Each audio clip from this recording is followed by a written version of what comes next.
जे आहे मनपाचे साईड चालू होते त्याच्यावर अक्षरशः आम्ही 7,154 विजय दाखवला होता. आणि त्याच्यानंतर अर्ध्या घंट्यात कालपर्यंत त्या साईडवर आम्ही विजय होतो. आणि मला सांगा 7,154 पडल्यानंतर आमचे मायनस होते कसे आणि झाले कसे आम्ही ते विचारतो त्यांना, त्यासाठी अकाउंटिंग माहिती त्याला. तर आमच्याकडे स्क्रीनशॉट आहे, त्या साईडचे सगळं आहे.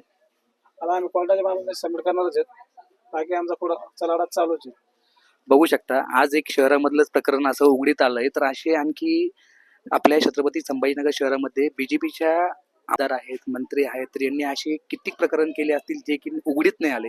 एक तरुण युवा आंबेडकरी चळवळीचं जे नेतृत्व आहे सतीश गायकवाड, तर यांनी हे प्रकरण उघडीत आणलंय. पण आणखी अशा किती गोष्टी असतील त्या गोष्टी आणखी उघडीतच नाही आल्या.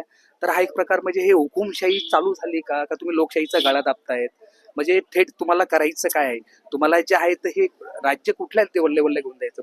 जसं की भावांनो बघू शकता आपल्या छत्रपती संभाजीनगर शहरामध्ये वंचित बहुजन आघाडीचे जे उमेदवार होते प्रभाग क्रमांक 24 चे जे सतीश गायकवाड म्हणून, तर यांचं पॅनल जे होतं ते पूर्ण अगोदर विजयी केलं होतं. विजय केल्याच्या नंतर एक बीजेपीचे आमदार नारायण कुचे जे आहेत तर ते आले आणि ते आल्याच्या नंतर पूर्ण डावपलटी झाला. तर थेट आपण बघू एकदा दादा की म्हणजे मुळात विषय आहे काय. दादा नमस्कार. तर सर्वप्रथम म्हणजे हे सविस्तर प्रकरण आहे कसं मला ते थोडंसं सविस्तर सांगता का? सविस्तर प्रकरण असं आहे, ज्या काउंटिंग चालू असताना 8 फेऱ्या त्या ठिकाणी होत्या. 8 फेऱ्यामध्ये पहिले दुसरे तिसरी चौथी फेरीपर्यंत व्यवस्थित चालू होतं. 5व्या फेरीला काय आहे ना, त्यांनी तांत्रिक बिघाड मशीनमध्ये आणला. तांत्रिक बिघाड मशीनमध्ये आणल्यामुळं त्यांनी सांगितलं की तांत्रिक मशीनमध्ये बिघाड आले, आकडे व्यवस्थित दिसत नाही, म्हणून त्यांनी ती मशीन बाजूला ठेवली.